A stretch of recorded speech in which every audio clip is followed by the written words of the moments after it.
Okay. 6:31, we'll go ahead and call the meeting to order. So first order of business, public comments. We've got 15 minutes. If there's anybody that wants to contribute, come on up to the mic. Let us know your name and where you live.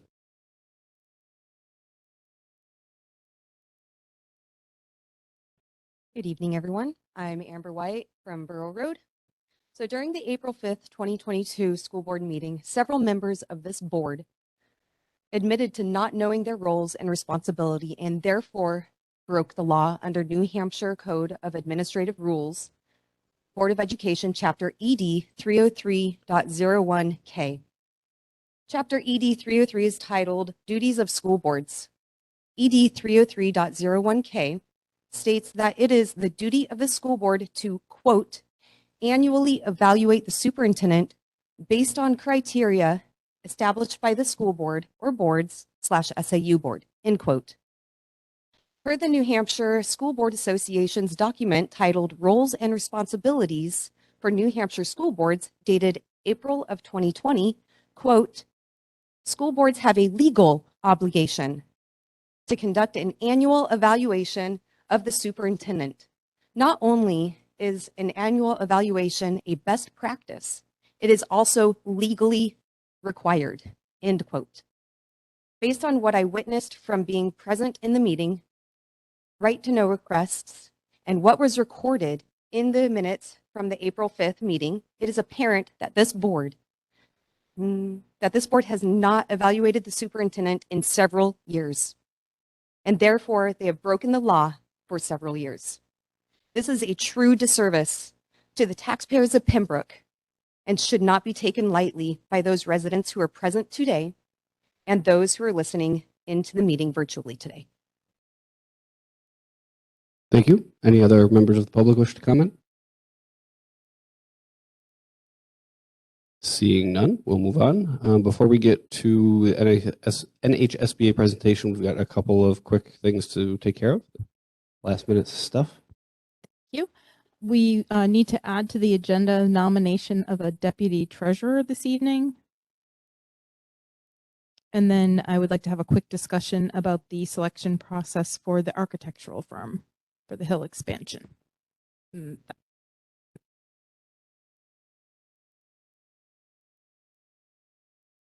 And I wanted to add superintendent performance evaluation to the agenda.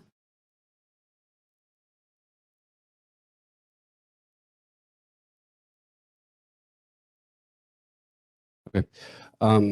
Has everybody had a chance to review well, this is much louder today. Has everybody had a chance to review the appointments and resignations? And do we need to have non-public for those? Okay.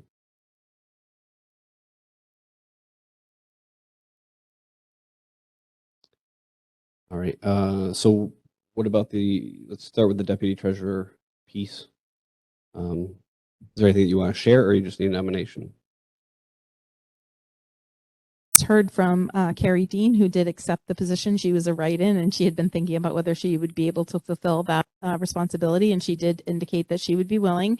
And our sitting treasurer indicated that she would be willing. So this is going in. Did for Jill for deputy. And Jill's been doing this for 6-8 years, something like that. Yeah, and these terms start on July 1st. Okay. Questions about that? Or a nomination first? I'd like to nominate Jill McNeely as deputy treasurer. Okay, is there a second? Okay. Discussion? Okay. All in favor of appointing Jill McNeil as deputy treasurer, please say aye. Aye. Aye. Any opposed? Abstentions? Okay. Do you want to do? Okay, until after. Okay, then we will welcome our guests from New Hampshire School Board Association. We've got Barrett Christina and Will. I can never remember last name. Sorry. Thank you, Will Phillips, in attendance tonight to give us a short presentation. Be here to answer some of our questions. So do you guys have a mic over there? Perfect. That on?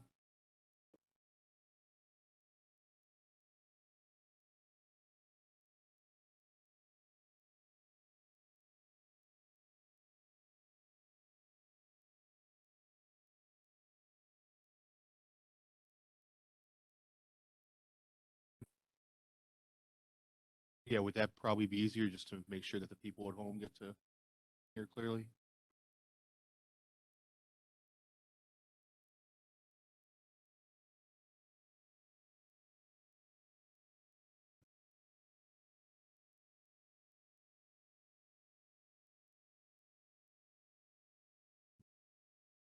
This one is on. Is this one on? Is that better? There we go. All right, I'll see what I can do. Be sure to tip your bartender, ladies and gentlemen. You ready for me to start? All right. Good evening, everybody. That's loud out on Route 3 this evening. Barrett Christina from the New Hampshire School Boards Association, joined by our staff attorney, Will Phillips. Good to see you all again. I know I was here about a year ago. I think we were all wearing masks, so I apologize if I don't necessarily recognize everybody in the room. So thank you for inviting NHSBA back. We're going to do a quick tour and review of roles and responsibilities and some best practices as advocated by NHSBA. And we did this last year, so hopefully it will sort of be old hat for everybody. My understanding is you have a non-public session scheduled after this, and we give about 40 minutes or so. Does that sound about good? All right. So Will and I are going to rip through this pretty quickly because, to be honest with you, when we're doing this, the full, this can be anywhere up to an hour and a half at times, and sometimes even longer than that, depending on how many questions and things of that nature go forward. So we're going to be working primarily from the slides. I believe you have both sort of the longer white paper, if you will, on the slides, just for no other reason than I think it will be quicker to get through. To get through the sort of the core topics rather than going through all the the language of the white paper. So, excuse me one second. Thank you. Yeah, I'll work through this. So I'm just starting. We've got through the table of contents. Talk about some core principles, some key roles and responsibilities of school boards, additional responsibilities of the superintendent if we have time to get to that tonight. And then the learning curve for new school board members and our contact information. We'll leave you to maybe read some of that stuff on your own. It's just some best practices and tips, if you will. It doesn't really relate to legalities in the sense that, those portions relate to a statute or Department of Education rule.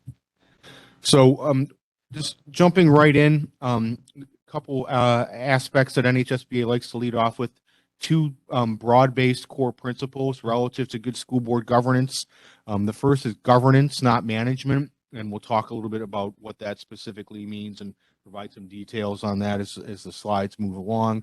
And the second is collective authority versus individual authority. Relative to the governance, not management aspect, one thing we like to say at NHSBA is that it's not the board's job to run the schools, but rather it's the board's job to see that they are run well. And we'll talk about how the board exercises its oversight from a governance aspect to ensure that things are indeed running properly. But how does the school do that? Again, broadly, it sets the policies for the school board, the vision and goals of the district, and helps fulfill them through the oversight of the administration. I think many of you have been to a handful of the NHSBA workshops and roles and responsibilities and trainings, and the policy always comes back to what NHSBA advocates to be the prime role and responsibility in exercising their governance oversight. Conversely, yet related, the superintendent implements the visions and goals of the school board, manages operations of the district, and advises the board regarding legal obligations, practical considerations relative to your budget, your policy, curriculum, assessment, instruction, and so on and so forth. A couple of different examples that NHSBA likes to use relative to the difference, but yet the interplay. There's sort of a compare and contrast, but yet it's all related, and none of these things really stand alone. When we look at, just for an example, the fiscal management and fiscal governance and how those work together. As you may be aware, there's a Department of Education rule, ED 303.01, that speaks to duties and responsibilities of school boards. And there is a corresponding Department of Education rule, ED 302.01 and .02, that relates to the duties and responsibilities of the superintendent as well, too. And we see the interplay here. So this, under the school board's fiscal responsibilities, as determined by the State Board of Education, the school board shall adopt policies necessary and desirable to control and effectuate the purchase of equipment, supplies, or services, and may delegate to the superintendent of schools the authority to make financial commitments in accordance with such policy. So, when we're talking about purchasing things, equipment, supplies, or services, we know that relates to your budget, right? Fiscal related matters relative to the school district. And what's the school board's responsibility there? To adopt certain policies relative to that. Likewise, the school board shall prepare an annual budget in accordance with RSA 32. I think we all know RSA 32, the municipal budget law, talks about budget hearings, and I don't know if you have a budget committee here in Pembroke, and responsibilities about the budget hearing and posting and warrant articles and things of that nature. Related though, the superintendent also does have fiscal responsibilities and fiscal management responsibilities. The superintendent is responsible for the policies and selection of textbooks. And here's the magic language that we all see, that we see throughout many of the Department of Education regulations. How is the superintendent doing that? In accordance with the policies of the school board. We see some other language. It'll say either, consistent with state law and local school board policies. But throughout all these Department of Education rules, you're going to see that the superintendent is acting how? In accordance with local school board policies. And then again, related to the management aspects for the superintendent, and comparing and contrasting that to the governance oversight, the superintendent is responsible for developing and recommending to the school board the annual budget in accordance with local school board policy. A couple other aspects, just to sort of, again, highlight the difference between the governance and the management aspect, but yet see the interplay between the two of them. This example relates to educational programming. What's the board's responsibility relative to educational programming? In consultation with the board shall, in consultation with the superintendent, determine the educational goals of the district, and shall require the implementation of the educational programs designed to reflect those goals and objectives. The superintendent correspondingly is responsible for the development of the educational plan, including curriculum, magic language, ... the bold language there, in accordance with local school board policy.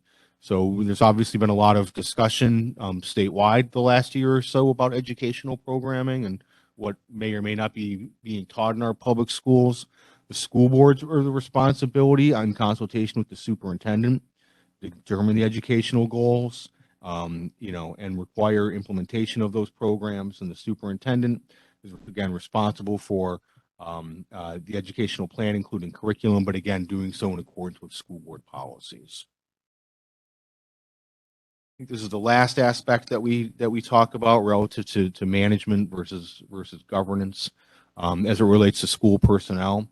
School board's responsibility, 303.01A, adopt policies necessary and desirable to control and effectuate the recruitment, employment, and evaluation and dismissal of teachers and other employees. We just had a little taste of it just a couple minutes ago when there was a retirement list, if you will, or people that were not, moving on for whatever reason that may be. The superintendent shall nominate all certified staff meaning any position within the school district that requires Department of Education certification, teachers, guidance counselors, principals. Generally, that's about. That's typically it. Guidance counselors, media specialists, I believe, have certification from the department. So when we say certified staff, we mean somebody whose position requires DOE certification in order to be allowed to teach in a public school. And appoint other employees, again, magic language, in accordance with local school board policies.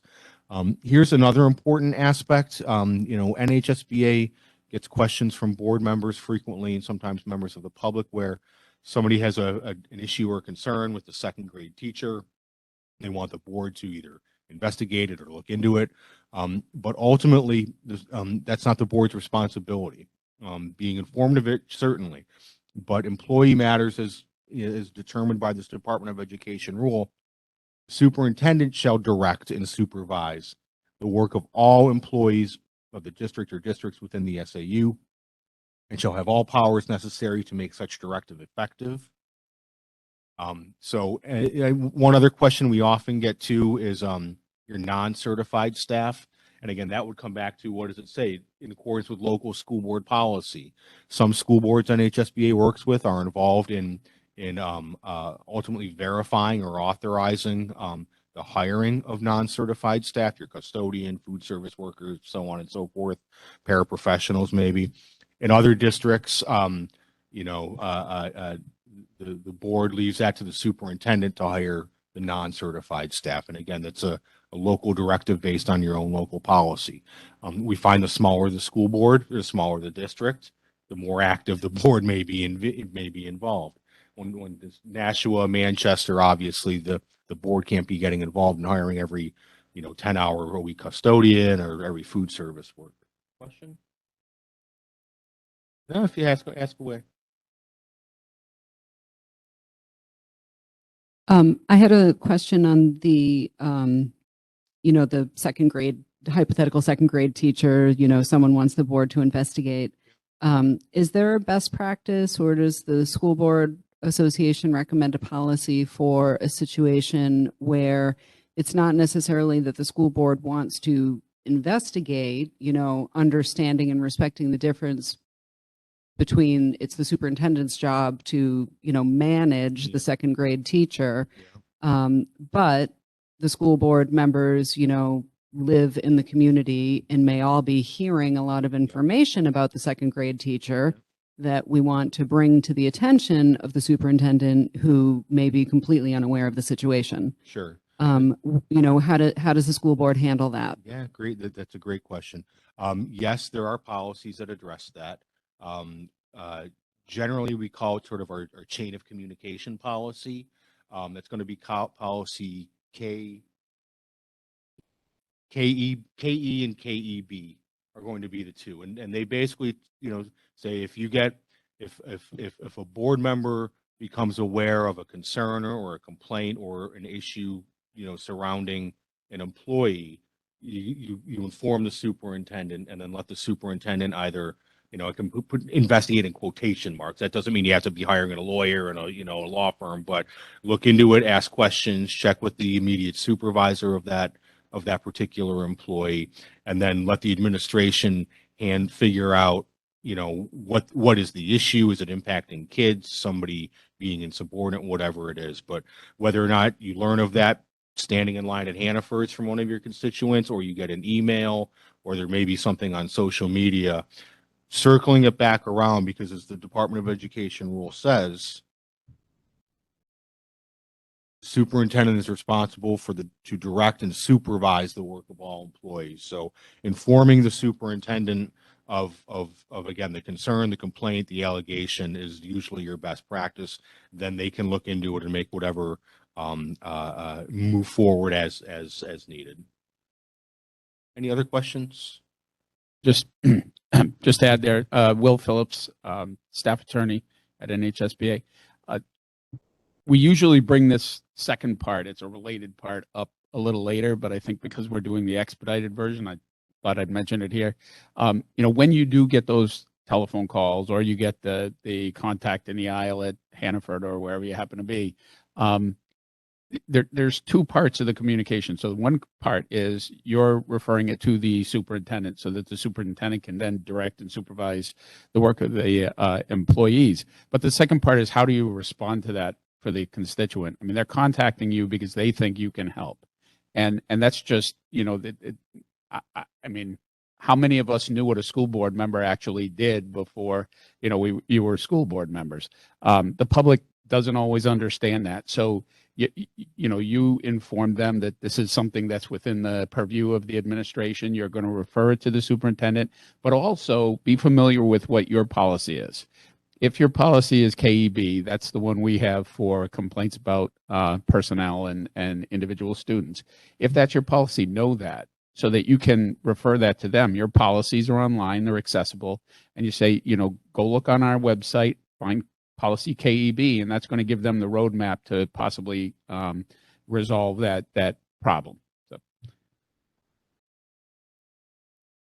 Any other questions while we're paused? No? Fantastic. Again, moving along, we were talking about the difference between governance and management and the board's governance role and the superintendent's management responsibilities. Yeah, so just going to slip over slide number 8. Again, relating to the sort of the nomination, renomination. I think everybody's got a handle on that.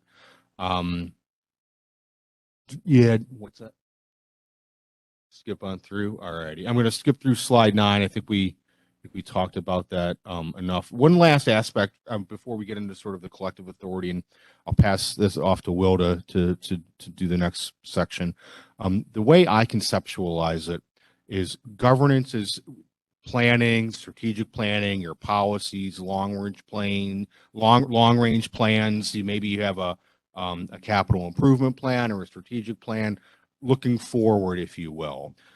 Whereas the superintendent and the administrator's responsibilities, the management responsibilities, that's sort of the day-to-day operations, right? Making sure the buses are running, making sure the heat is working, making sure staff members are showing up time, making sure students are behaving, making sure that there's an orderly flow between, when the bell is ringing in between classes.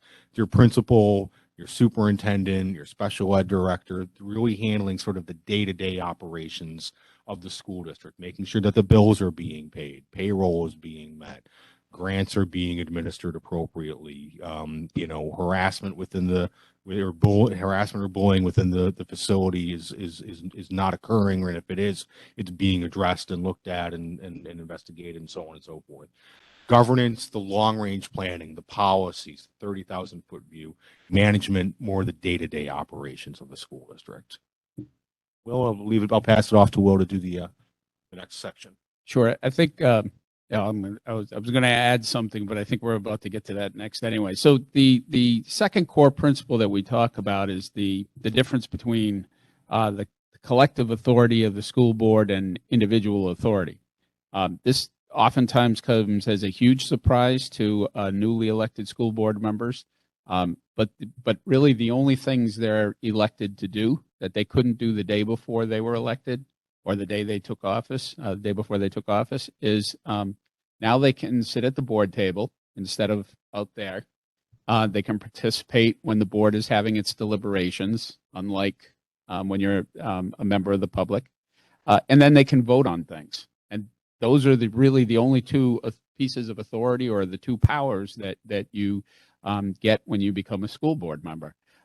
So how does a school board exercise its authority? It does so by the will of a majority when you have a quorum at a duly called meeting, and only then.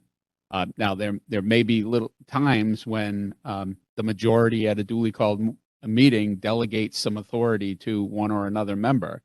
Most commonly, you see that with the school board chair, who receives a number of, let's say, special powers that are delegated to that person by a majority of the board.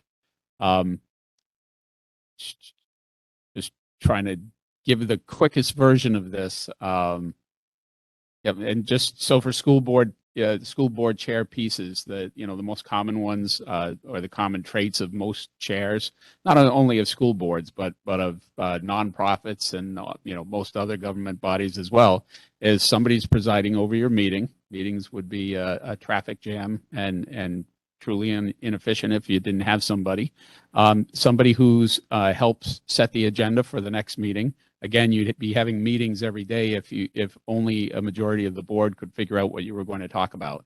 Either that, or you'd have really inefficient meetings. The school board chair often is the sort of official spokesperson. They speak on behalf of things that the board did, maybe speak about things that are going to be on an upcoming agenda, but that's the framework of their authority to be spokesperson. They just because they say something doesn't mean that's what the board's will is. And then lastly, they sign things on behalf of the board. And so those are all little special powers that just by virtue of electing a chair, you typically do. Now, you might have a policy in your policy manual that spells out certain things.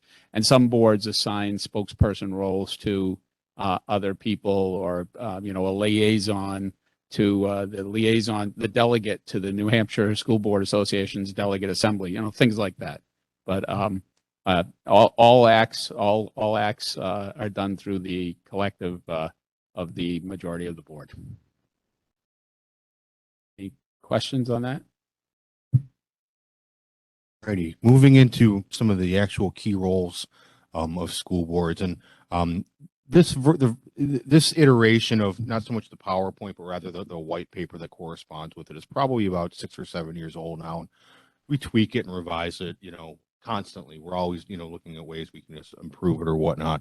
But when we were revising it to its current form, we went through and looked at the different rules, statutes, Department of Education rules and laws and so on and so forth, and found that there are about 7 or 8 buckets or categories, if you will, of what sort of the prime roles and responsibilities are of school boards. And, obviously there are more. I mean, the statutes governing school districts is 1,500 pages long, so obviously it doesn't encapsulate everything in a 20-slide PowerPoint. But we'll get to some of what the actual sort of action items, if you will, are for school boards.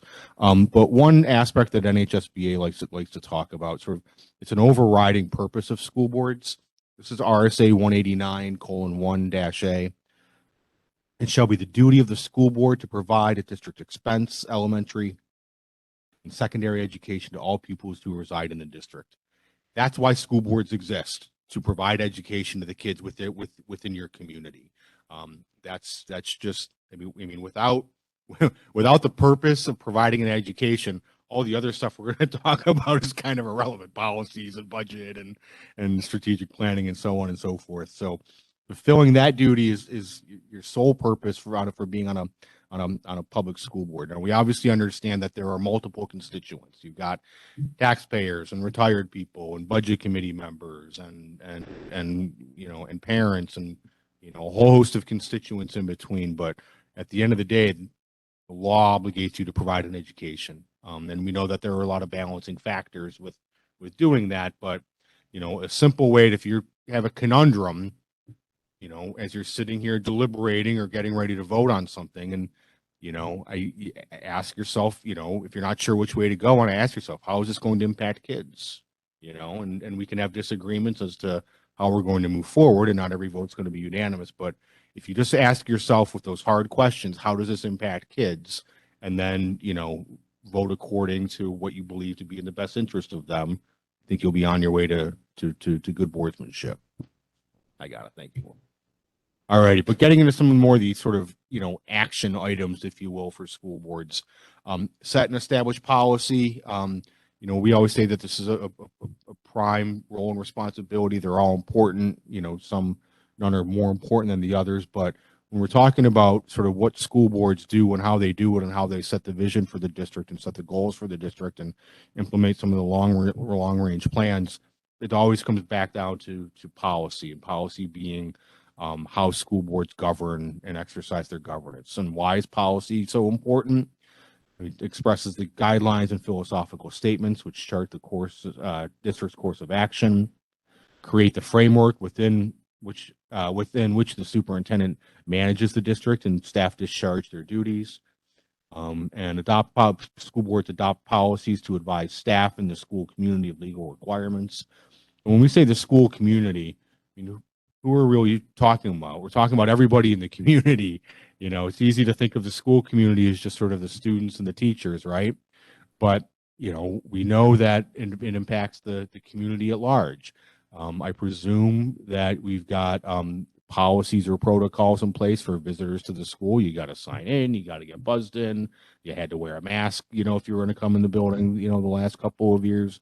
I presume you probably have a policy on renting out the gymnasium or renting out space within the facility to churches and clubs and organizations. So it's not just not just students and staff. Your policies impact the community at large. I'll rip through this quickly. Our policy categories. There are three. We categorize our policies in three different buckets, if you will. There's required policies that are required by law. There are approximately 70 of those required by both state and federal law. And that's very clear. The law will say the school board shall have a policy on X, or the school board shall adopt a policy on X. And then we have recommended policies, probably about 200 of those in our policy manual. Oftentimes, the law won't say the board shall adopt a policy or the board shall have a policy, but rather it will say the board shall do something, the board shall do X, the board shall have a plan to address discrimination or harassment. The bill a couple years ago. Some of them relate to other legal mandates. Others relate to best practices. We talked about policy KEB and the public complaint policy. There's nothing in law. You're not going to find a statute, Department of Education rule that relates to that, but it's a best practice to have a policy, not just for the board, obviously, but also for the community at large. And then we've got policies that are, we call them optional. It's not required by law. It's not necessarily recommended by NHSBA one way or the other, but rather we keep it on file just in case we get a phone call from a board that says, do you have a policy on this? And hopefully we'll have one. Well, I'll let you handle this one. So the next section, so we're on slide 15, is set and establish budget and provide budget oversight. So we did talk a little bit about the fiscal responsibilities that school boards have, and you have a community with an official budget committee. I take it, yeah. So your function is a little bit different, but the work that you have to do is the same. The only difference between the work you have to do in preparation of a budget and the district without a budget committee is the number that the other kind of district has is the one that appears on your warrant, whereas yours is really your advocate piece. It's first the piece that you're advocating with the budget committee over. Maybe if you have a good relationship with the budget committee, oftentimes you resolve those things. Some budget committee and school boards don't get along so well. And what that means is you're having to take your budget and advocate that budget in front of your voters. But it's the same work. So that's the first step of your fiscal responsibilities is to develop the budget. And as everyone knows, whether we're talking about a school district budget or your household budget, budgets are estimates. And when you sit down and you're preparing your budget and you start, really digging in deep in, whatever it is, October, you're talking about expenditures, some of which aren't going to be made for 20 months.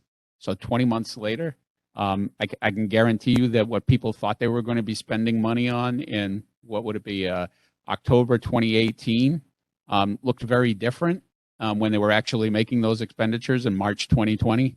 And the rest of that year, and so to think that that number that you put in your budget is exactly what you should be doing is just unrealistic. How many snowstorms are you going to have? How much are fuel costs going to change over that period of time? So where did the school board come into the ongoing oversight? So that's one place, by the way, where it's very different with the budget committee. A budget committee has nothing to do with the ongoing expenditures. They set the budget, they propose the budget to the voters vote on a number, and then the board takes over. But how does the board exercise oversight? Couple of the simplest ones. Number one is your manifest review process. There's no for school districts, there's no prescribed, here's the way you need to do your manifest review process. What we have is a statute called treasurer's duties, oddly placed, but to the effect of the treasurer shall pay out monies that are approved by the school board or by a manifest committee. So a manifest committee is 2 or more members that are authorized by the school board to take that action. But that's all the statute says relative to how you approve the expenditures. So your process may be very detailed. You might do it at your school board meetings, the whole school board. Other school districts have it so that the manifest approval is done outside of the school board meetings, and it's basically done at the SAU office, and whoever's designated to do it, whether it's the whole board or the little subcommittee, they go down to the SAU, they review it, and then they sign the manifest.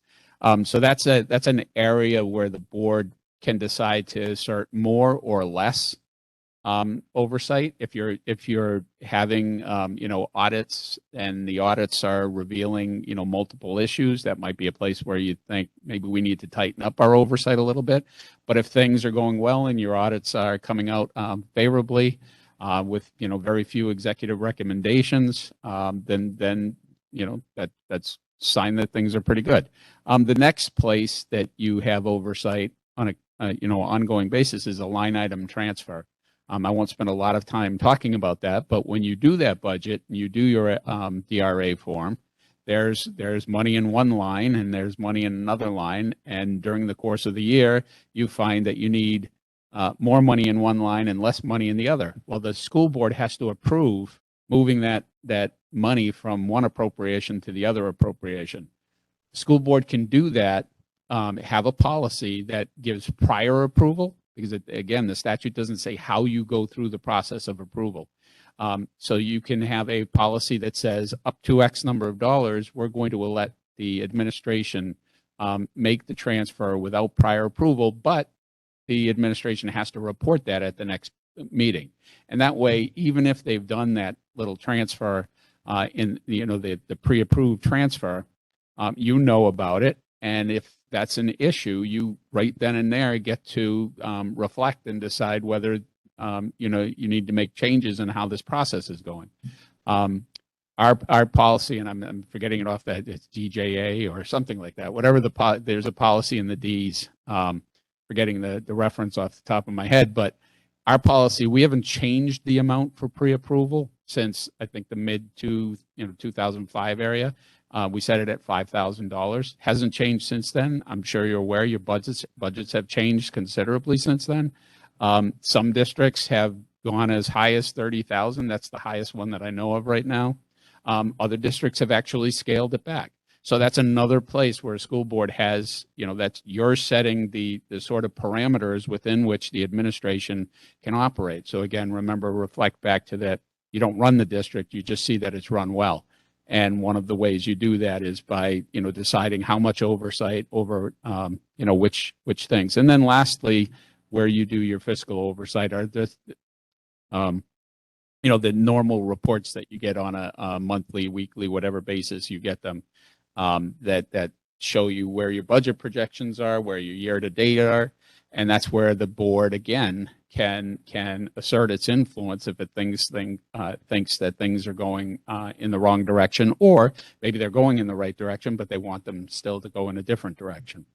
So not only just the reports that you already expect, but if you think you need more information, then you have it within your authority to, as a majority, ask for more information.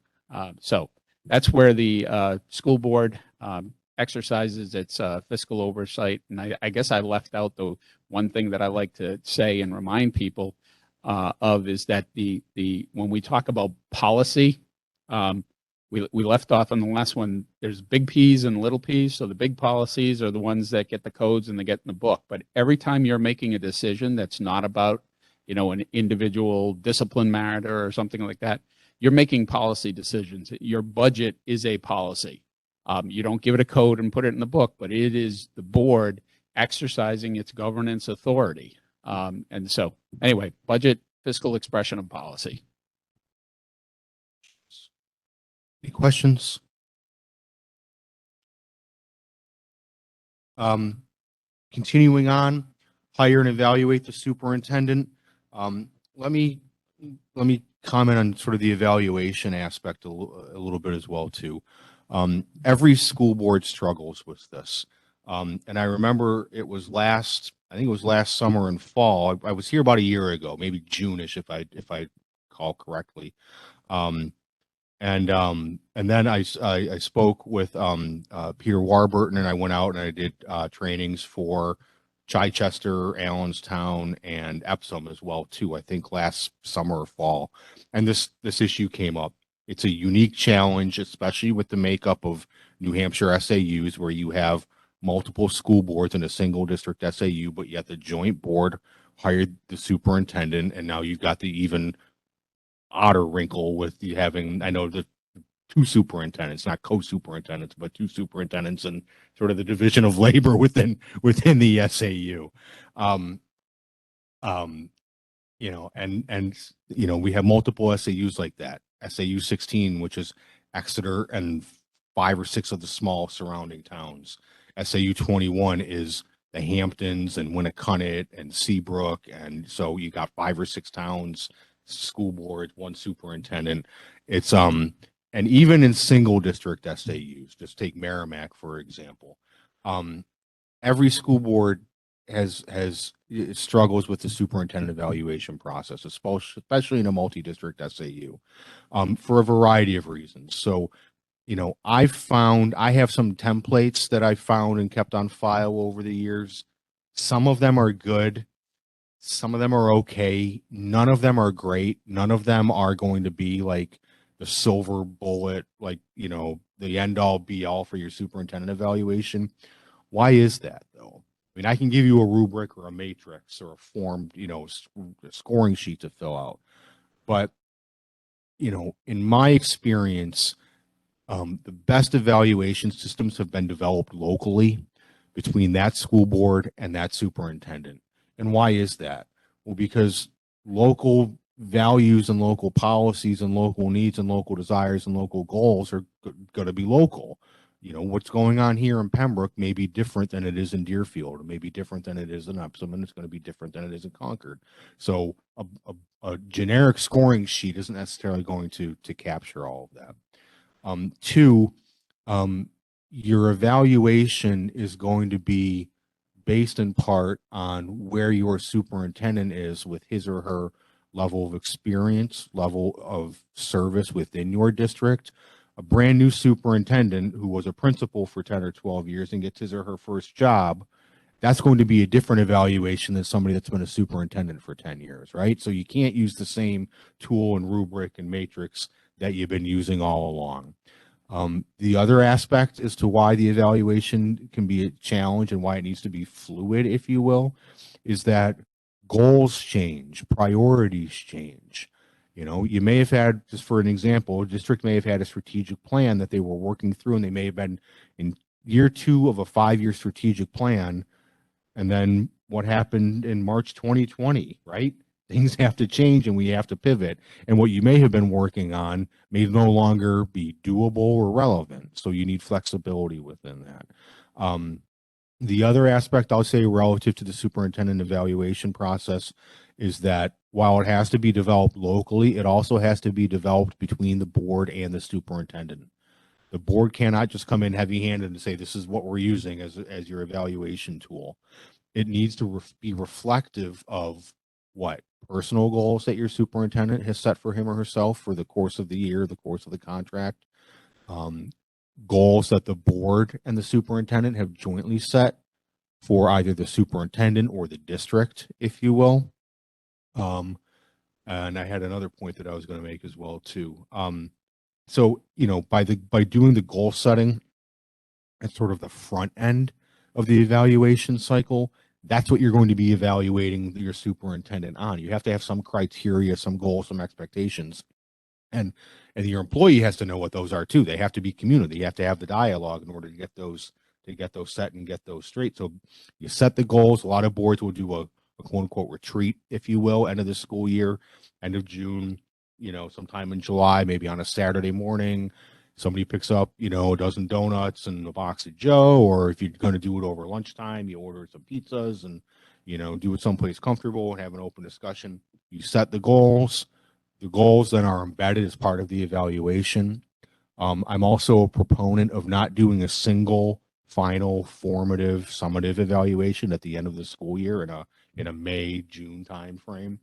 I'm in favor of what I'll just call sort of mini evaluations. You benchmark your goals.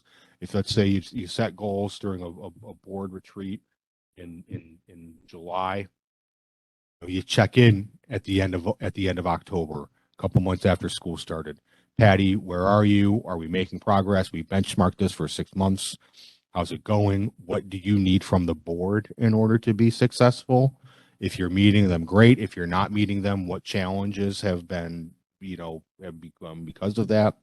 You do another one, maybe like right after the holidays. I know that's always a crazy time. And I'm not talking about like sit down for 2 hours. I'm talking about a 15, 20-minute check-in in a non-public session. Patty, tonight we're going to spend 15 minutes going over your goals and as part of sort of a mini evaluation.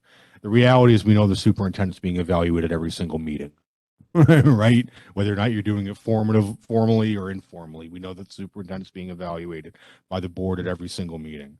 And then you do your wrap up, more formal, comprehensive eval, looping the other stuff in sort of a May, June-ish time frame.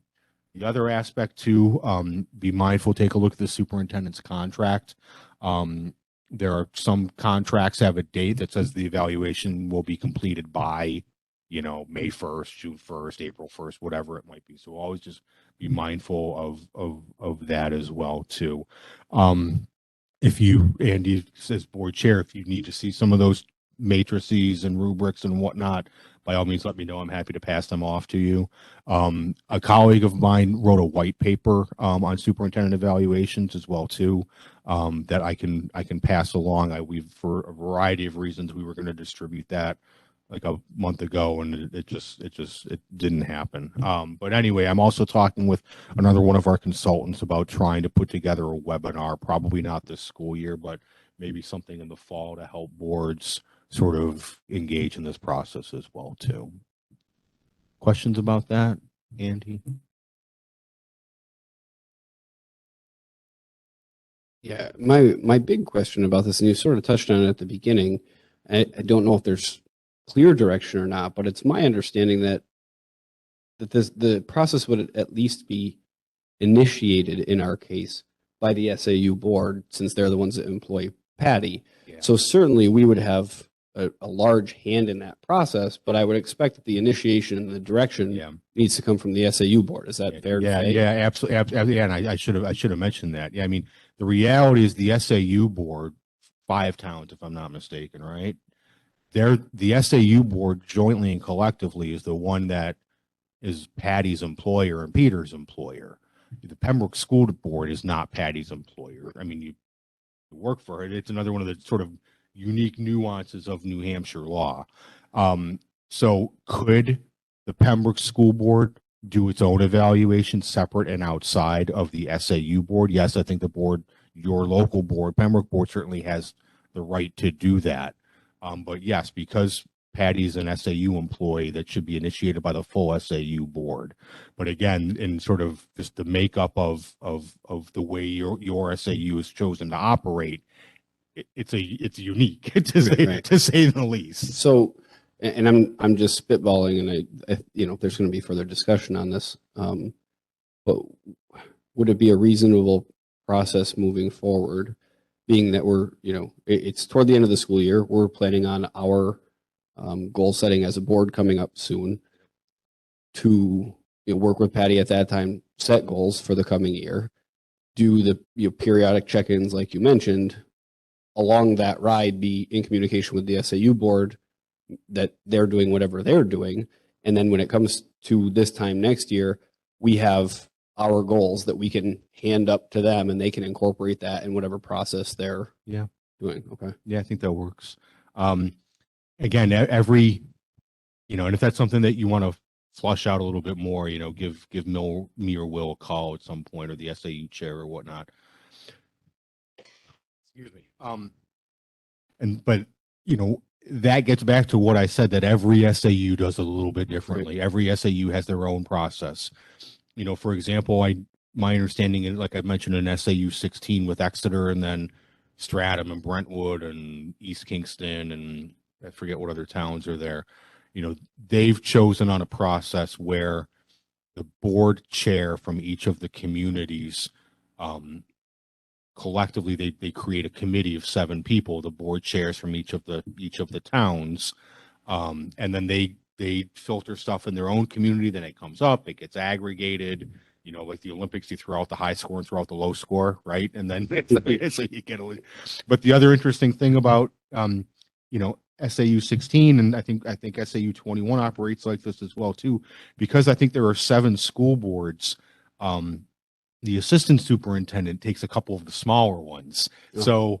So that board, yes, they interact with the superintendent, but minimally their point of contact is the assistant superintendent who's been assigned to that board, but yet they don't necessarily have any statutory authority to do an evaluation of that assistant superintendent. That's the superintendent's job. So That's funny. yeah. So just anyway, it highlights the fact that, and I always say, look, if your SAU, and I mean this globally, has a process that works, then stick with it, and don't let me convince you otherwise, or anything I say convince you otherwise. So I just want to add even the Department of Education rule relating to evaluations recognizes that there is no one size fits all, and so it says let's see, written criteria established by the school board (S/SAU board), and that's all the guidance you get from the Department of Education on evaluating a superintendent. And so pretty much it says, hey, it's up to your whoever's employing that superintendent decides how to evaluate.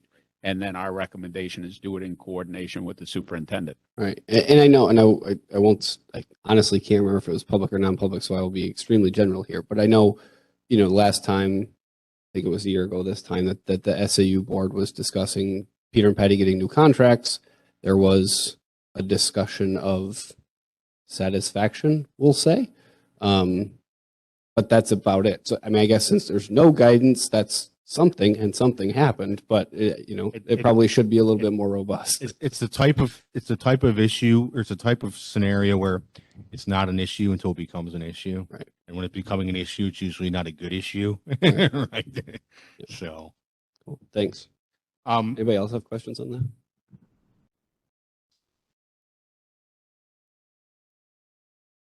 I want to be respectful of everybody's time. It's getting in on 7:30. We got through about a quarter of the material, which I knew was going to happen. Our time is your time. I want to be respectful of your time. If we can end it here and come back at another time, or Yeah, I mean, I'll leave it up to everybody, but we have a 3-hour cap on our meetings. We're not hitting that yet, and we don't have much business to take care of after this. So, I mean, I want to be respectful of your time. You were planning on being here for, yeah. so, but if everybody's okay, I think we can kind of forge ahead. Sure. So I don't know if this is like this is your competition, and so you're biased, but we did have an issue come up. I can't remember if it was this school year or last school year, and I can't even remember the name, but it was another organization that was writing proposed, excuse me, proposed school board policies. And so I'm just interested, since you practice statewide, if you could share with us, statewide, is there any sort of identifiable trend of this happening, kind of bubbling up, where organizations are starting to do this, are starting to like propose their own versions of educational policies for school boards to adopt? And is that something that you recommend, acknowledging that you might be biased in your answer, that we stay away from? Or, Sure. I'm just interested in what information you have on that. Sure. So, NHSBA's policy services are the most comprehensive in the state. There's no denying that. We've got 400 or 500 sample policies. We have connections and networks with 49 other state school boards associations. The other aspect too is, between Attorney Phillips and myself, we've got probably 40 years, if not more, of people practicing law and doing specifically school work and working with school boards and working on school board policies. Our policies are templates. They're I don't want to say boilerplate language, but they're templates, recognizing that we have 161 members that are school boards, and the policy needs here in Pembroke are going to be different than they are in Manchester, right? And Colebrook is going to have different policy needs than Winchester and Nashua. So we kind of have to, we try and put that caveat when we send them out. We say, look, this is sample language. If you're going to amend it, contact NHSBA or your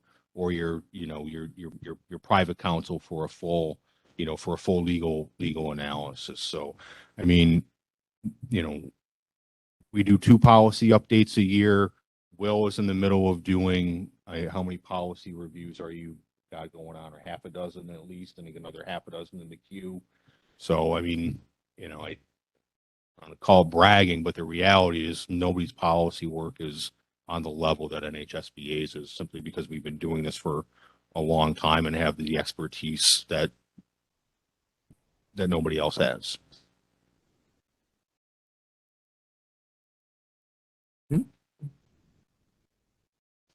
Is everybody good if can I just keep going with this for a little while? Keep going? Yeah, Yeah, if okay. you don't mind. Any questions on the evaluation? We good with that? All righty. So the next sort of pocket of responsibility is this one place where you take a completely different turn from your normal activities. So most of the time, you're acting in what's called a legislative capacity. You're governing. You're creating budgets. You're creating policies. You're giving directives for your administrative team. But in this one little area, you sometimes are called on to conduct hearings. And in that respect, you're acting in what's called a quasi-judicial capacity. So the areas that school boards most frequently encounter, and there are a few others, but the most common are for students, an expulsion hearing, perhaps a manifest hardship hearing. Hopefully you don't have too many of the first one. I think the slide still says long-term suspension, which theoretically is possible, but because of an update to the statute 2 years ago, the window for having a long-term suspension hearing is just so small that it would make no sense. I think that a long-term suspension is no more than 20 days, and you get it. The what? Okay. Well, the board can approve one up to. Yeah. Okay. Yeah. So anyway, but that window of time, it would just make no. Anyway, it's not very common that you'll have them. And then the manifest hardship, manifest educational hardship is one that parents might ask for their child to be reassigned to a different school in a different district, or perhaps even a private school. And then on the employee side, the common ones are dismissal, non-renewal, or possibly labor grievances. Again, hopefully you don't see too many of the first two. Labor grievances can involve all sorts of things, from how many minutes somebody's getting for lunchtime, or how many minutes they're walking down. Do they lose 8 minutes walking to and from the cafeteria, from their 20-minute lunchtime, or what have you. But each of these have sort of different types of rules that apply to them. There are some general rules that apply to most hearings before a school board, and then there are specific types of hearings that have their own rules. But in all of them, the school board is acting as judge and jury. So you are basically the body that's responsible for providing due process in that situation. So when we think about due process, just in a very general term, we think, okay, how do I get due process? Well, you get due process by having a fair and impartial judge, and by hearing the evidence and the testimony that's going to be used in your case, and having the opportunity to respond to that. just again, trying to move it fast. When you're in that capacity, number one, you can't have a conflict of interest, which is true when you're acting in a legislative capacity as well. But additionally, you have to be free from bias and prejudice. And that relates in part to that due process requirement. If you're biased or if you're prejudiced, that means you're making decisions based on something other than simply the information and evidence that's being introduced at that hearing, because you've already prejudged something. You're already biased in favor of something. And you know, that whole concept of being free from bias and prejudice, and also allowing the person to hear the information that's being used in their case and being able to respond to it.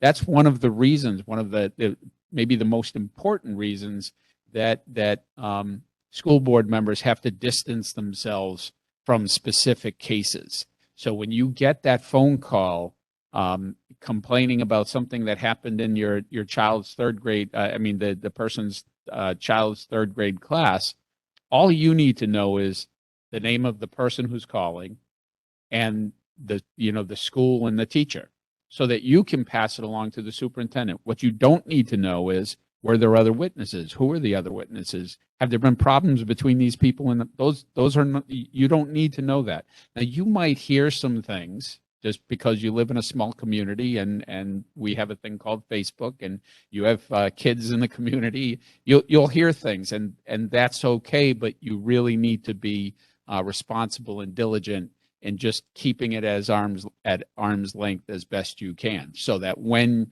and if and when that does come before you and you're sitting in a judicial capacity, you can fulfill your duty, that duty to serve on that hearing board. Because if you have crossed the line and you have developed a prejudice or a bias, you have to recuse yourself, and you are now not fulfilling one of your responsibilities as a board member. So again, the separation doesn't require that you be completely in the dark, but the more information you have, the harder it is for you to remain unbiased or prejudiced, and maybe more importantly, the easier it is to make you a target. If you improperly, and maybe you properly do, but there's enough information for, say, the teachers union or a family with resources to point at you and say, well, here's what they did and here's all the people they talked to, that can create a huge expense in the way of attorney's fees, and possibly even result in overturning a decision that you made, which also could be very problematic. So if you, for instance, do a teacher non-renewal, and it goes through this whole process, and one of the things that they attack you on is the fact that you should, an individual member should have recused him or herself. If that gets reversed, you could be talking about 2 years down the road. The witnesses don't exist. The kids don't go to the school anymore. And so that creates a huge problem for the district. So anyway, it's very important piece to remember. It's one of the reasons why we say this, that the administration is the one who's going to handle direction and supervision of employees and students. Any questions about the 3-minute due process? Do you want me to do this one? Yeah. Next responsibility that a board has is to engage in your collective bargaining. How many unions do you have? 2? Okay, good for you. There's a couple of some SAUs. So the SAUs say 16, for instance. I think they're administering not only 6 different budgets, but 6. I think it's something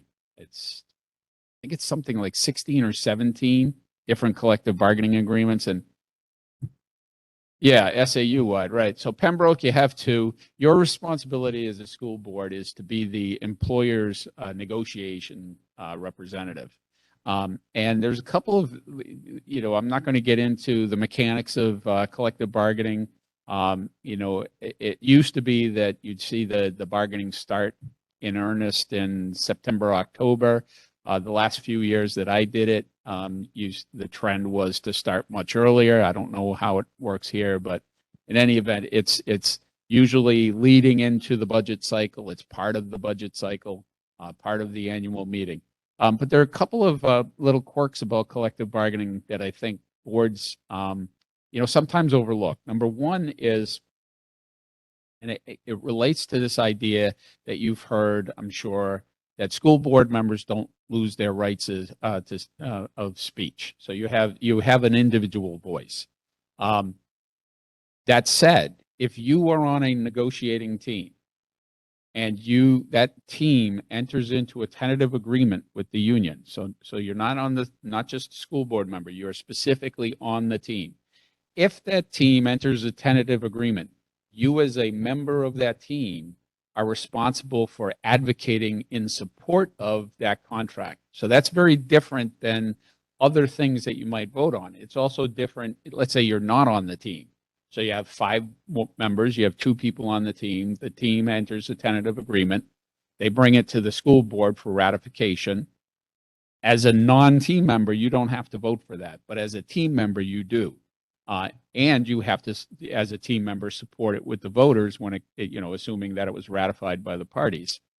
Again, as a non-team member, you don't have that responsibility. So just keep that in mind. You hear, I don't lose my rights to speak as an individual, even though a board might have done a certain thing or not.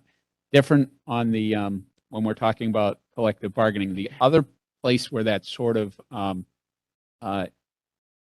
that dynamic impacts school boards is in the selection of your team. It's important for school boards to have diverse voices. However, if you've got an overwhelming position on a board, be careful about how you select that team, because that team member has to support the tentative agreement. That person might not be able to agree to something, even though the other 4 members of the board would be happy with it. It's creating a veto power, so to speak. So just be careful with that. There's, there are numerous times in the last few years. There's one school district that's been in impasse for 5 months over one piece of a contract where overwhelmingly it's a large board. The rest of the board supports the position, but one of the team members doesn't. They can't reach it's just a mess. So just be mindful of how you structure your team, and then also just remember, if you're on that team and you have a tentative agreement, you've got an affirmative obligation there to support the idea is that if you're on that team and you reach that agreement, it's because you've negotiated in good faith. So if you negotiate in good faith, you can't then the next day say, yeah, I wasn't serious. I hate this thing. So that's the principle behind it.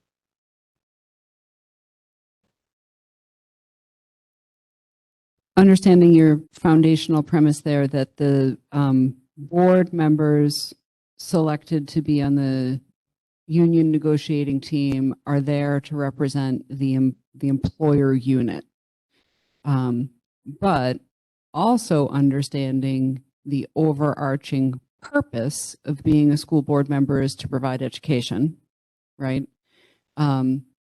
There's a lot of implication that school board members are paid by the union. School board members are in the pocket of the union. There's untoward relations between the school board and the union, and none of that is true. But it's also not improper it's not against the role of representing the employer to be supportive of teacher salaries for the purpose of providing education, right? Like, they're not mutually exclusive. In other words, the position of representing the employer isn't exclusively to drive down the payment of wages. I would say that as an employer, you have a responsibility to your employees, but also if you're trying to attract quality instructors, you're competing with surrounding districts. And so, yeah, I would say that you do have to take that into account. That said, you do represent constituents who have to pay for this. And not only that, they have to vote to pay for it. And so, there's always this unwritten rule that when you sit down to negotiate a public employer contract, there are three parties at the table, three parties, only two of whom are at the table. Then the other piece on part of the point you were making is, I mean, there are people who run for school boards specifically because they want to support that. In the same vein, there are people who run for the school board because they think that the contracts have gotten too large, and those are appropriate philosophies and reasons to run for a school board. And then it's up to the school board to decide, how do they want to be represented at the bargaining table? As I said, ideally you have diverse voices and diverse opinions who are doing your negotiations. You just need to be careful that you don't back yourself into a corner, because a bargaining member, a team member is not bound by the instruction of the board. The team member gets to vote the way he or she believes is the correct way to vote. Hopefully they're respecting the wishes of the board, but as a team member, they get to act in their, according to their own position.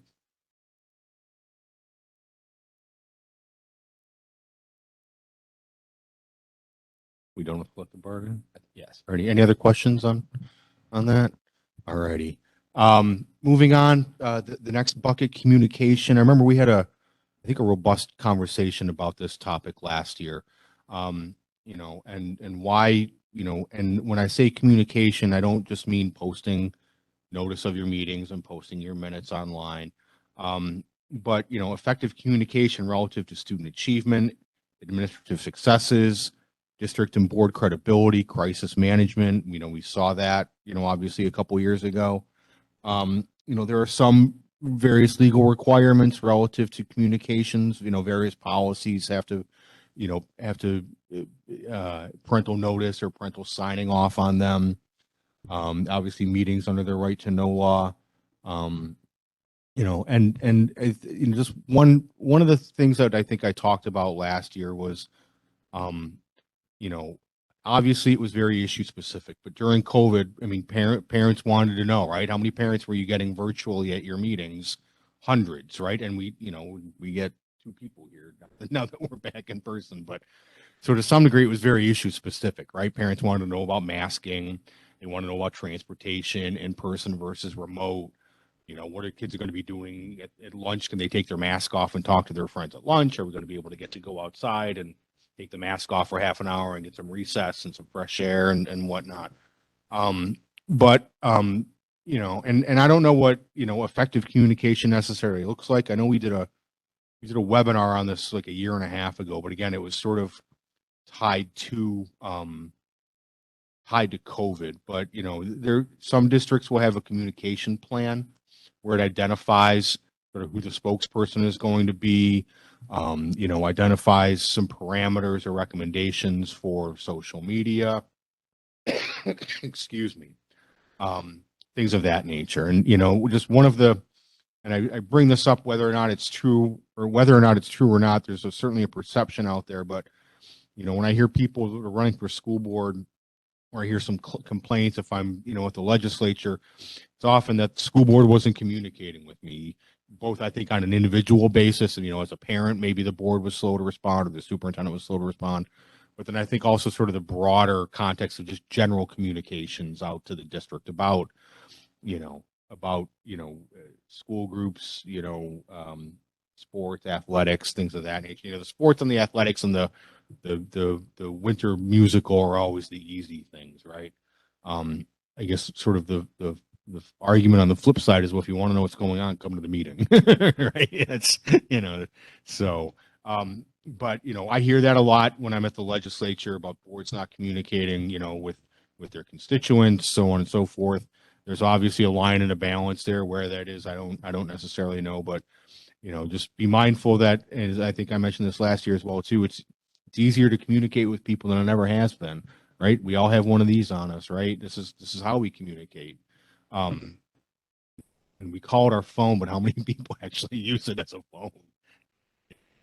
We don't. So, anyway, the communications for, making sure your constituents are aware of what's going on in the district. Can I Yeah, go ahead, Bill. just add, the technology is a double-edged sword when it comes to school boards specifically, as opposed to school districts.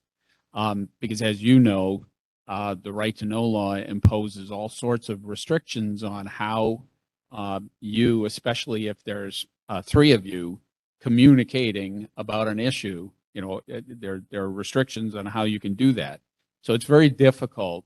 Or it also reflect back on how does a board speak? It speaks with one voice after the majority has decided what it's going to say. So it's very hard for a board itself to be open and flowing with communication. The way the right to the philosophy behind the right to know law is the public needs to know when a quorum of you are going to speak about school district business. That's the right to know law in a little nutshell. So what the board can do is make sure that there is a structured plan for how communication will be disseminated by the district, by the schools, in times of crisis, in times of snow emergencies and what have you. But so on the one hand, you've got this wonderful technology resources, but you really need to be mindful about the restrictions and how how you package that. Thank you. Questions, Andy? I don't know if I really have a question. Just it's something that we've been discussing and I've sort of personally been struggling with, I guess, is we've talked about sort of developing a social media policy and maybe creating a Facebook presence with the sole purpose basically of regurgitating information, posting minutes, Right. Announcements, Yep. No discussion, comments Nope. turned off. Agreed. But I also, it's tough. I have this sense of like, when is enough too much? I think in the past 3, 4, 5 years, the amount of communication coming out of both this board and more importantly, the district itself has grown exponentially. But like you said, still, people, so I'm our budget committee rep. Yeah. I present our budget to the NBC and then at the public hearing and then at the town meeting or the school district meeting. And, every year we get questions at the town meeting that should have been answered at the public hearing. And there's 7 people at the public hearing. So, I mean, I wonder to myself, what does that effort get us? Right. If we make 10 channels of communication instead of 7, is it really gaining us anything? And somebody has to do that stuff. Maintaining a Facebook page is not. That's always my biggest concern. It's man hours for Right. somebody in the central Right. office that they don't have time to do. Right. And I mean, we Yeah, ask our staff to do plenty already, so adding another thing on top. So I don't know. Yeah. It's just something that's been on Right. my mind, I guess. I wholeheartedly agree, Andy. And deciding, what's going to go up. Because if we're going to put a picture of the band concert. Oh, well, the poetry club didn't get their photo up. So those parents are going to be upset there, right? I just, I use that as a silly example, but yeah, how much is enough and is it ever enough? In one second, Will. The other aspect, and I'm always concerned about sort of the time and effort and maintenance of the district page as well too. And I remember we had this conversation last year. If you want more people to come out to the budget hearing, propose closing an elementary school or cutting the football team. That'll get people out. Right? The run of the mill, 2% increase doesn't get people out. But Will, were you going to say something? Yeah, I was just going to say, I think Andy alluded to it with the too much information, too many updates, too many notices, and people just block them out. We try to communicate effectively with our board members, and sometimes we have 5 things to say in a week. And what we find is if we say 5 things in a week, then nobody reads the last 4 or something like that. And so, I think boards are in that same position, or districts are. And I have to interact with 20, 30 school district sites every week. And I find that the ones that are most effective are the ones that if I want to find something, can I find it? If I'm looking for the athletic schedule, can I find that? If I'm looking for your annual report, can I find that? If I'm looking for, the contact information for the teachers in the middle school, can I find that? Can I find the policies?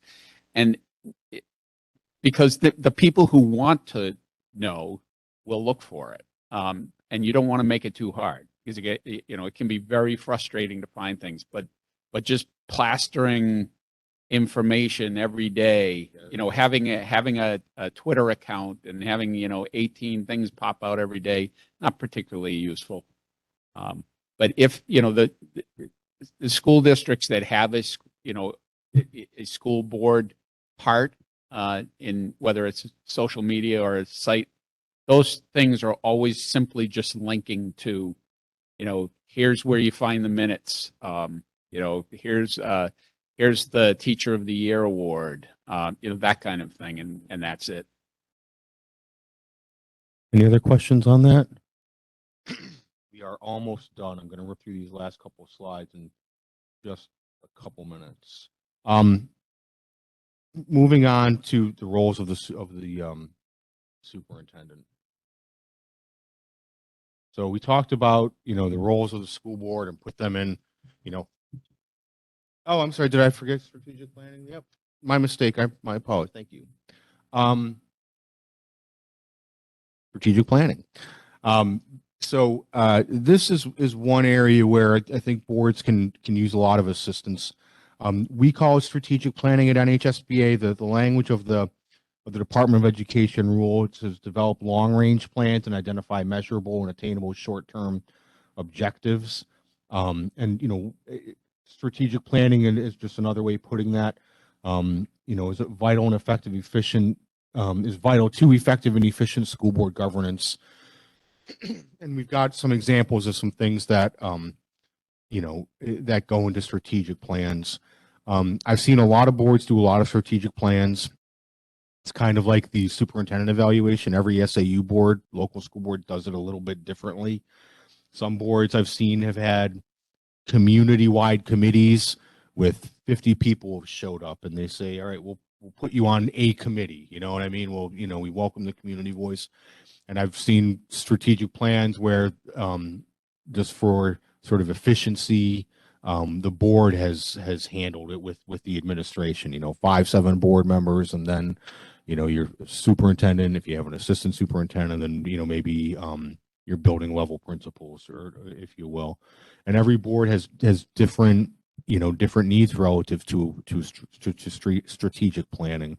The example I like to give on why strategic planning is so important, and I think to some degree as we talked about earlier, none of these things stand on their own. We'll see that when we talk about with the superintendent's roles and responsibilities. But your budget relates to your strategic planning, and your strategic planning relates to the goals that you're setting for your superintendent evaluation, right? And they're all going to relate to fiscal impact. They may relate to some of your policies. So here's an example that I like to give. Let's say Pembroke School District wanted to implement fiber optics in all the buildings. You're going to have the latest, greatest technology, right, for our kids. But I presume that this facility is probably a number of years old. I don't know how old your elementary schools are, here in town. But if we just say it's the average age of the average school facility in New Hampshire, we know that we have an aging infrastructure, right? So fiber optics, is that a technology issue? Is it a facilities issue, or is it an educational issue? Or is it perhaps all three, right? They don't stand alone. But if you have a strategic plan and various committees, subcommittees and whatnot, if you will, they can get together and talk about it rather than just, putting it through an educational lens. And we're doing, to some degree, everything through an educational lens or a student outcome lens. But I like I like using that example because it shows you how complex trying to plan for some of these can be. There's going to be a fiscal issue, facilities issue, technology issue, and an educational component to that as well too. Because if you're getting fiber optics, what else you're going to have to get with it? Different apps, perhaps, and and you know, whatever the latest learning tools are, and so on and so forth. But just another example of how none of these things sort of stand on their own, but yet doing some level of long range planning is important. It helps drive your budget. So, you know, are we buying computers this year, or are we redoing the boiler? Are we putting new windows on, or do we have to buy a new school bus? You know, are we redoing the ball field, or do we have to purchase a new math curriculum? You know, there's just, that's why, you know, you have the strategic plan. So, you know, all right, the math books are up this year. The roof is up next year. The school bus is up the year after that. You know, whatever the band uniforms are the year after that. So, and then, you know, you link it into facilities and personnel, and, you know, that kind of to some degree relates to your collective bargaining question about retaining staff. And all right, you know, if we have a problem with retaining staff, well, one of the plans in one of the goals in the strategic plan might be, let's get a new contract passed to retain our staff, to pay our staff a little bit better than our neighbors. So they're not here for 3 years and they're leaving to, you know, wherever it might be. So questions on that? Question on that. Yep. Just a question. Do you have a recommendation or a best practice as far as strategic planning? Like every strategic plan that I've been on, not school board related, has involved hiring an outside facilitator who only does strategic planning. And then you get a real comprehensive multi-year plan, and then Yep. it's easier to go forward Absolutely. in a fluid document. Sure. NHSBA does work with a strategic planning consultant. We offer that service. We farm it out, if you will. The nice thing about his name is Mark Dolan. Mark has done, I'm just spitballing, 15 of these for us over the last 10 years, I'd say, on average about 1.5 a year. Some years it's 2 or 3, other years it may be 1. What I like about working with Mark is he is a former school board member. He was on the Stratford School Board in SAU 44 for about, I think, 6 or 8 years back in the early 2000s. So, you know, a good strategic planner can come into any environment.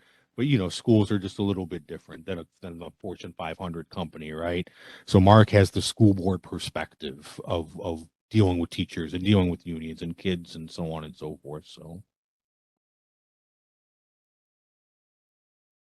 I think, do we pay dues to be a member of the organization? So I'm assuming that's not a free membership benefit. Correct. So can you talk to us about how we would determine the cost, or if you Yep. could give us a ballpark estimate? Yep.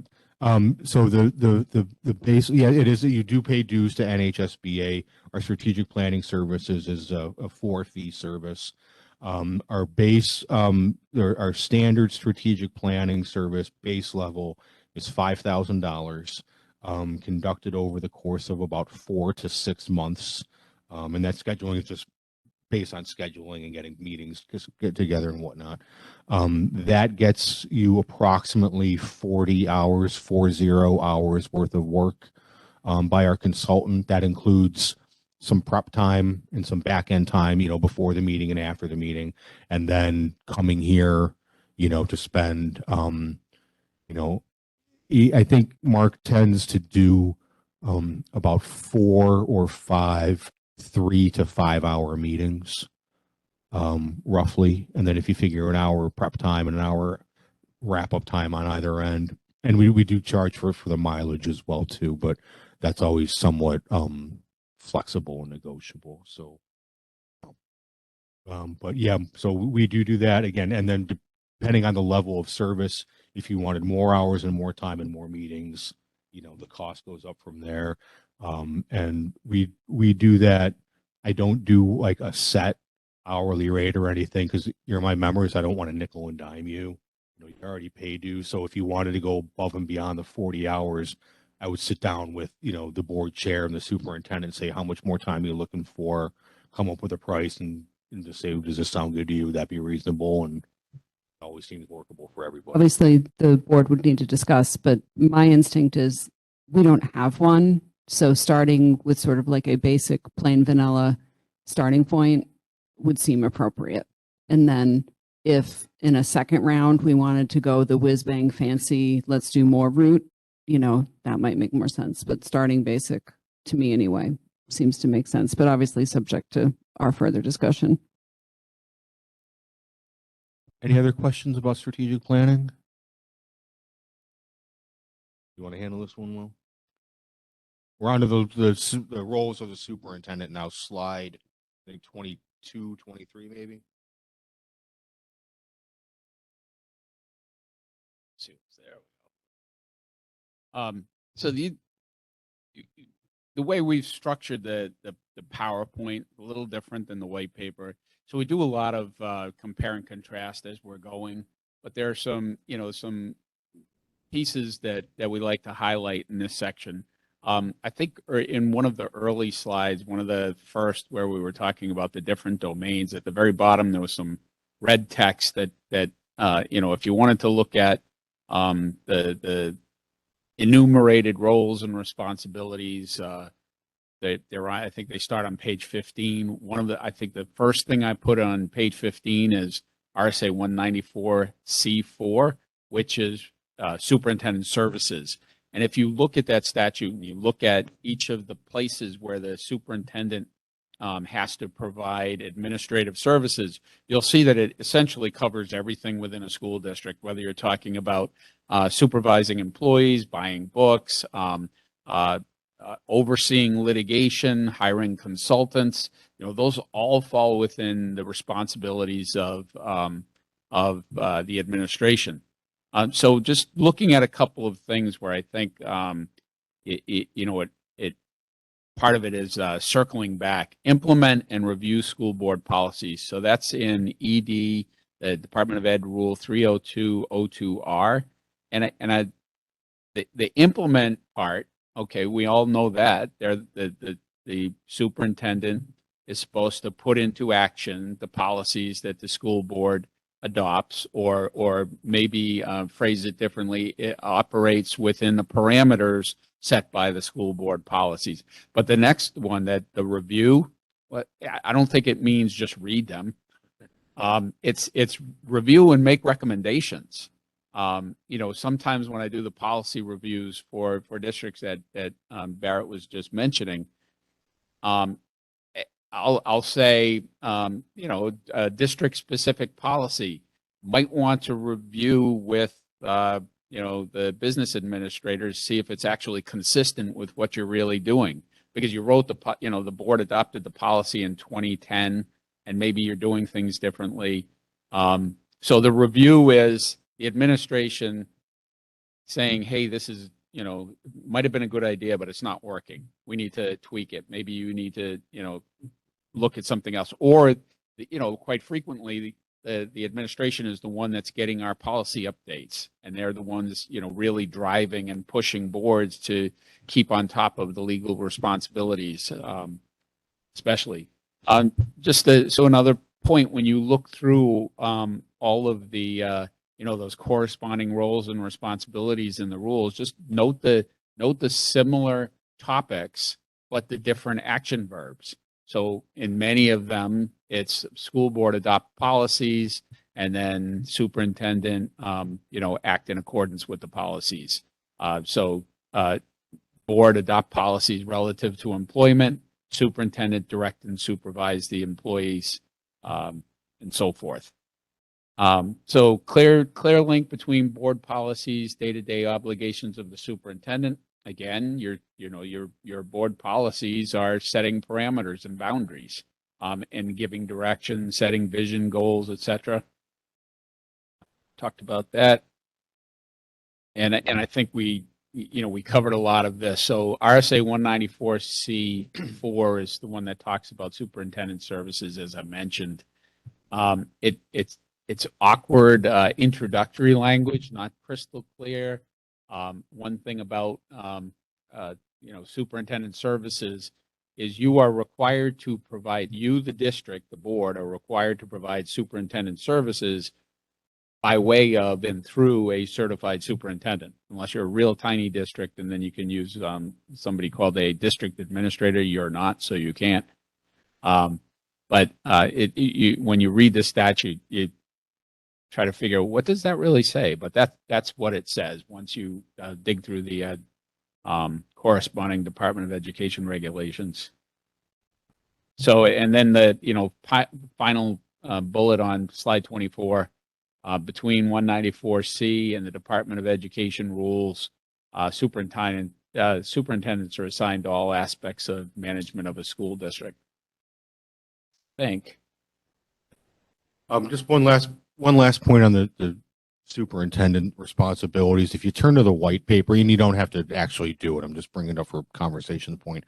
I believe it's page 12 and 13. It lists out RSA 194C4, the sort of the responsibilities of the superintendent. And it's subparagraph A through like S or T or U or something like that. It's like 20 different paragraphs that lists everything out that the superintendent is responsible for. Couple different points on that. One, you probably have policies that speak to a lot of those. It may not be square and directly on point and related, but you're going to have policies that talk about your federal grants and your anti-discrimination laws and things of that nature. But remember when we were talking about, when we started about an hour ago, talked about how the board's governance responsibilities are the 30,000-foot view, making plans and goals and strategic planning, and the superintendent's responsibilities are more to the day-to-day operations of the district.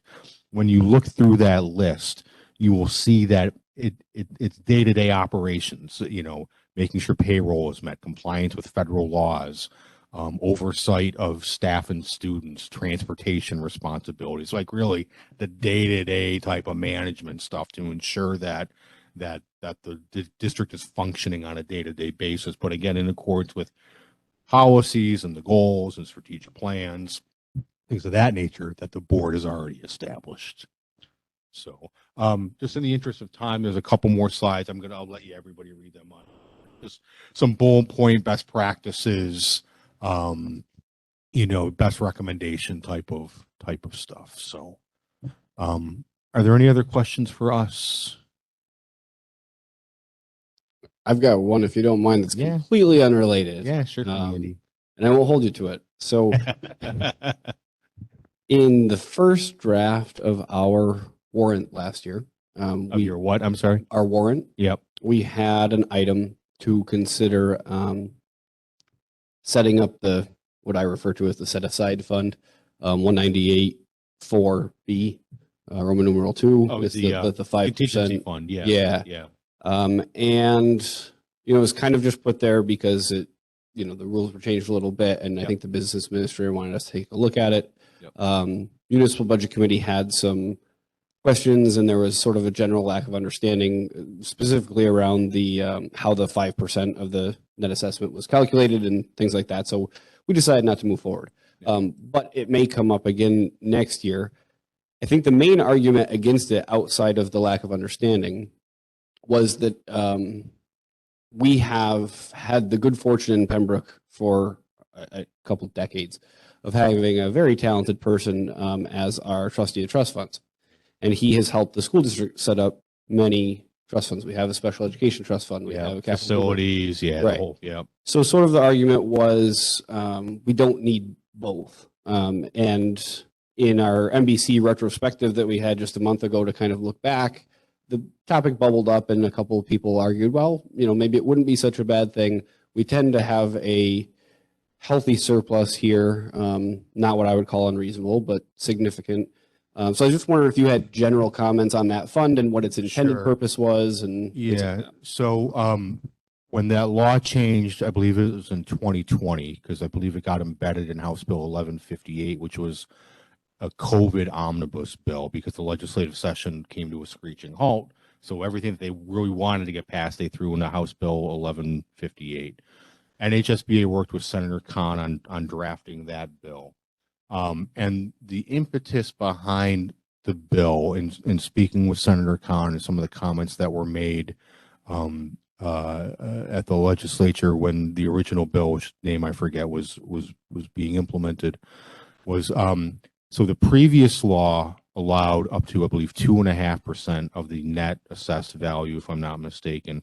And you could only use that surplus for two purposes. One was to offset taxes, return it back to the taxpayers and offset your tax rate. And two was an emergency, as authorized or granted by the Commissioner of Education. So let's say, the roof caved in and you did not have a facilities capital reserve fund. Maybe you had some of this money, but you would have to apply to the Commissioner of Education and he would have to approve it. He would have to approve your emergency. So one of the purposes of the law was, one, to expand it from 2.5% to 5%, and two, remove the restrictions on what it could be used for. Instead of offsetting taxes or an emergency, the primary thought was that, well, this is locally raised money. The districts, obviously with notice to the public and things of that nature, should have some more flexibility with how it's being spent. I will also tell you that one of Senator Khan's, I think one of the driving purposes behind this was that, as you may know, there's a lack of a building aid program in New Hampshire. There's not been much new money for building aid projects since 2000. I want to say 10 or 12. We've had the state has not funded the building aid program.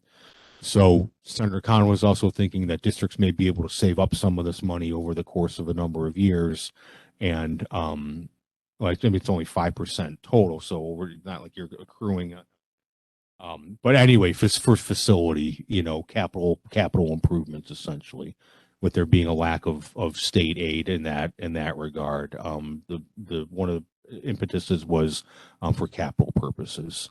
So the law, again, the new law does a couple different things. It raises it from 2.5% of your net assessment or your net valuation. I forget whatever the language is, up to 5%, and expands the allowable uses of the reserve fund. And you do not have to get permission from the commissioner. Yep. Yeah, that's fine. Yeah, absolutely.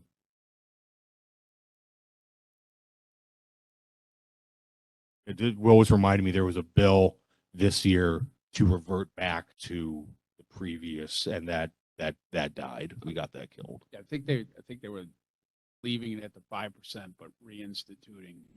Yeah, it may have been emergency. Yeah. But anyway, with that bill died at the legislature. Gene was kind enough to remind me the other day the budget season's only 4.5 months away. So, right. I was going to say that one of the concerns with the emergency component of it. So during COVID, there was an executive order that required that all of the emergency requests be addressed within, I think it was 2 days. But absent that executive order, sometimes it would take weeks. They just fall by the kind of wayside. takes it off the table for the roof falling in that. Yeah, right. So you have an emergency, but you can't actually use funds that voters have already approved that you have. He caught himself with the you can't accrue that money. It's Right. always just 1 year, 5%. That's it.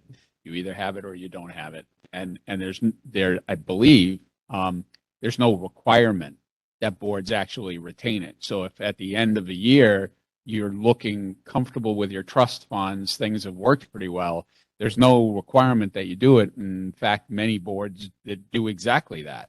You're showing fiscal responsibility. You're not just, using this to say, hey, here's our slush fund. And you don't, the voters can authorize up to 5%. That doesn't mean you're required to maintain or retain all 5%. If you say, okay, there's 5% here, but you know what, we're going to give 2.5% back to the voters to offset taxes, and we're going to keep 2.5%. You can do that as well too. That's well within the board's prerogative. What you had asked in part, what were our thoughts on it? One of the most valuable uses of the contingency fund, especially on 1 year as opposed to a different year, as you have budget fluctuations, and whether it's a infusion of money from some one-time source or something that causes so you have a dip in your expenditures 1 year, but you're going to go back to what your norm is. And so what voters are going to see, 1 year there's lower a small tax increase, but then the next year you have this big spike. And you saw this coming, but you couldn't do anything about it. So one of the things that the contingency fund is used for, where it says tax relief, it's tax relief for that next year. So you're using that to sort of even out the tax rate for 2 years. Right. And that's exactly kind of the point that I was taking. I wasn't confident enough. Like I said, there were some misunderstandings, but it's sort of, I think in the first year, you're almost robbing Peter to pay Paul, because you're taking what would be a surplus in that first year and kind of moving it to the next year. But then going forward, you've got that buffer. And I think it's something that we've definitely seen in Pembroke is the spikes and the changes in the tax rate that are drastic. And I think that might be, so yeah, I got to do some more research, but it's something that I think might come back around. Yeah, I mean, and you can actually look back the last few years, and I haven't been in the trenches, so to speak, so I can't pinpoint them. But there have been a couple of times when there were these one-time things, and so the impact was your tax rate only went up by 0.5% one year, but then it went up 5% the next year, when in fact your expenditures only went up 2% both years, or something like that. And so the taxpayers don't see that. And so having, if you are inclined to propose that kind of article, showing what it looks like and why it's there, just finding a couple of examples, and I'm sure your BA will be able to, do that for you. Here's 3 examples where that happened. Oh, I love some Excel. Anything else from us, folks? All right. Thank you again for having us out. Always nice to see everybody. We appreciate the invitation. Thank you for your continued membership in NHSBA. We're able to provide the policies and the trainings and the updates and whatnot through your membership. And as always, reach out as needed. Thanks very much. Alrighty, thank you. Appreciate it. Thanks for Appreciate it. Thank you.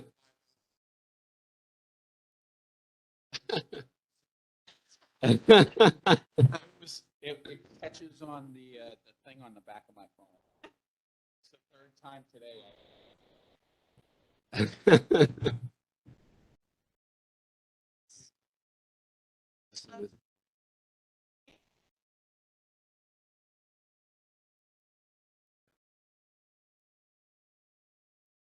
Okay. So yeah, let's hit that first. We're going to talk about the RFP process a bit.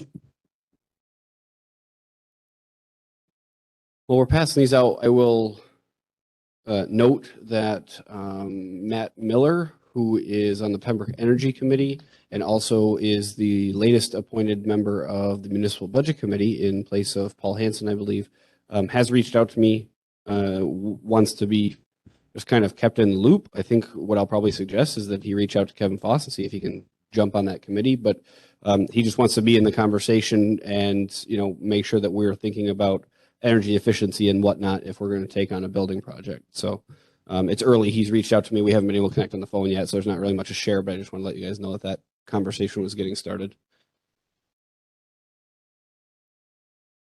So taking to heart that you like to see things in writing, I typed up my thoughts today.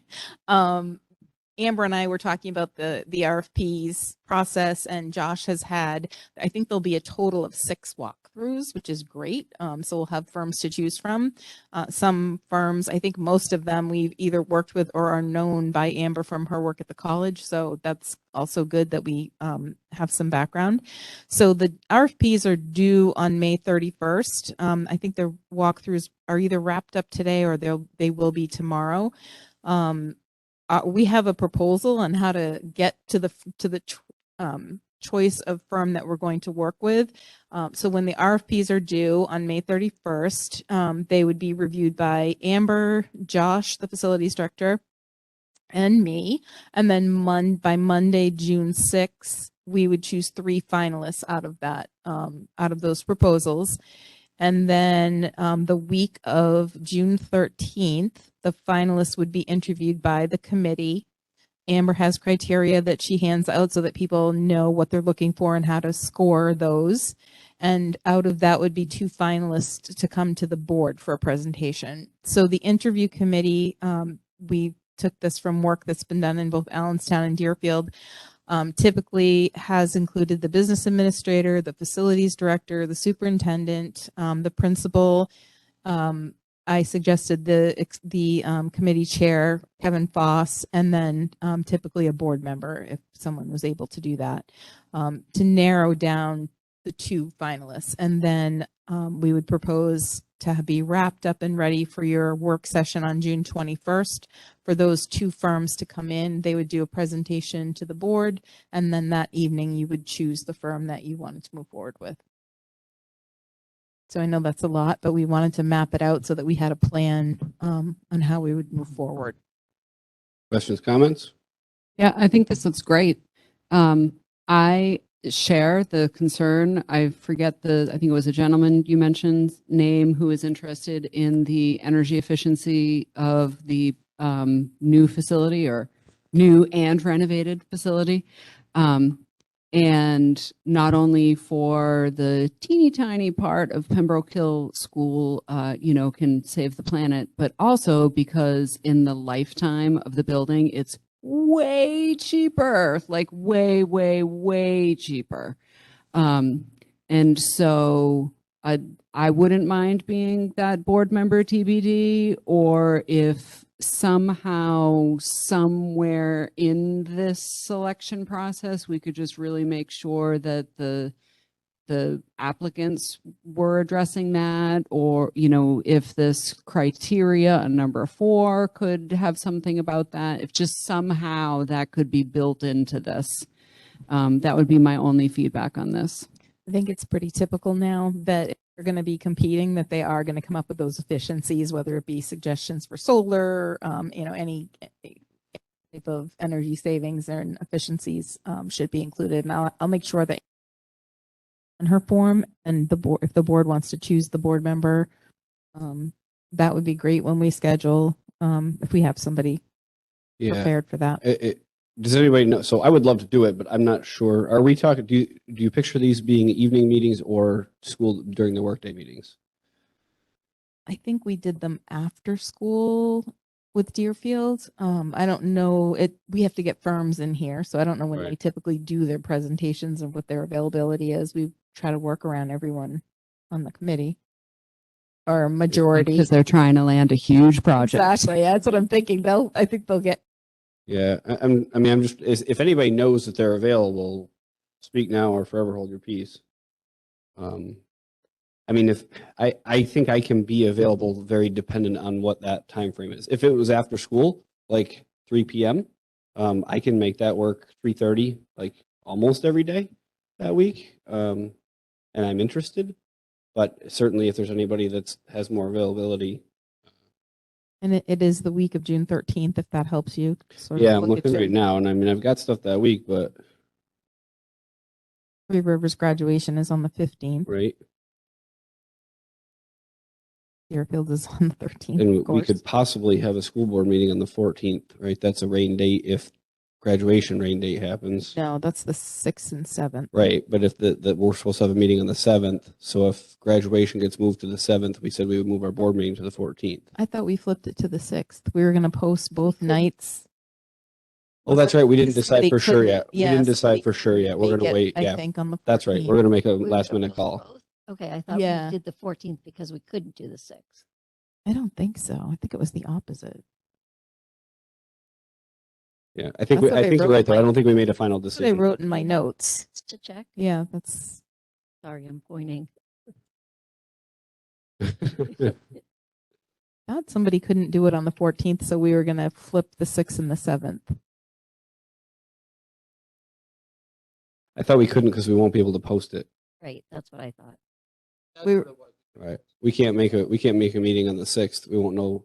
I mean, unless Dan makes a decision on Friday that we're gonna.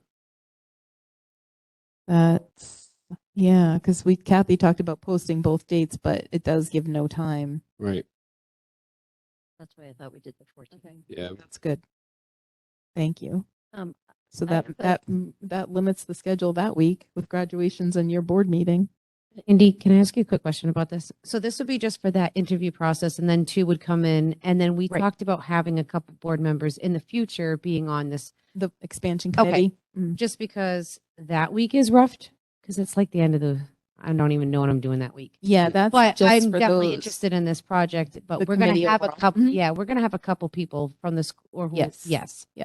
Absolutely. So So I can be your backup, Andy, if on any of those days, something comes up. Do you want to do it that way? Okay. Yeah, and I mean, if everybody's okay with that, we might, need to make a last minute switch too, depending, if it's it's all going to be at 1 o'clock in the afternoon. I can't make that happen, but if it's 3:30, 4 o'clock, somewhere in there, even 3, I could take a half hour off at the end of the day, probably in most circumstances. So maybe we can get a schedule ahead of time and then let like you said, if the firm wants this contract, I'm sure they'll get a team Yeah. here that at some point that Yeah, week. I mean, we've still got another meeting between now and then, so, Mhm. if we get things scheduled, then at our first June meeting, which is either the 7th or the 6th or the 14th, then we can, if we have to jostle who's going to be there, we still have a chance to do that, but I'll plan on it for now. I know I've missed a couple meetings. Just say that one more time. Our next meeting is going to. So, yeah, so our next meeting is June 7th, but June 7th is the rain date for graduation. So if it rains on Monday the 6th, then we can't meet on the 7th. And I think the current plan is that we will then meet on the 14th 14th. instead. Thank you. As soon as you said the posting it. Yeah, that was Got it. Thank you. June 21st is the date. I'm at a leadership academy in Georgia that whole week, but I should be done in the evening if I can zoom in. Yeah, we should make that work. Okay.